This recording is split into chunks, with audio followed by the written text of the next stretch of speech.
ఎంత ప్రేమ చూడండి. ఇక్కడ తండ్రిని అదే విధంగా చూపిస్తాడు యేసుక్రీస్తు ప్రభువారు. తండ్రి ప్రేమ ఎలా ఉంటది అన్న విషయాన్ని. ఇక్కడ కొడుకు ఇంకా దగ్గర రాలేదు, తండ్రి దగ్గరికి వచ్చేసి అంటున్నాడు, కౌగిలించుకుని ఆ పనులతో చెప్తున్నాడు, రే మీరు గబగబా తీసుకెళ్ళి ఇతర స్నానం చేయించండి, మంచి బట్టలు వేయండి, మంచి స్నానం చేయించండి, తల కటింగ్ చేసేసి తలకు స్నానం చేయించేసి మంచి మురికంతో వదలగొట్టేసి మంచి బట్టలు వేయండి, ప్రశస్తమైన వస్త్రాలు వేయండి నీ బిడ్డకి. తర్వాత మంచి ఉంగరం పెట్టండి, ఉంగరం పెట్టాలట, మంచి బట్టలు వేయాలట, ఇంకోటి చేయమన్నాడు అక్కడ. ఏంటిది? కొవ్విన దూడను పాదాలు కూడా చెప్పులు పెట్టమంటాడు.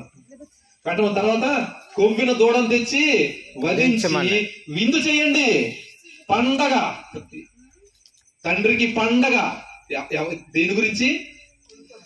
కొడుకు వచ్చాడని, తప్పిపోయినోడు తిరిగి వచ్చాడని. మనం క్రిస్మస్ ఏం జరుపుకుంటున్నాం? మనం జరుపుకుంటాం క్రిస్మస్. మనం అందరిని పిలుచుకుని, మనం చుట్టుపక్కల వాళ్ళు పిలుచుకుని కేకులు పంచుకుంటాం, లేదా క్యాండిల్స్ పెట్టుకుంటాం, అవి చేసుకుంటాం, ఇవి చేసుకుంటాం, మనం జరిపేసుకుంటాం. కానీ దేవుడు పండగ ఎలా జరుపుకుంటాడు?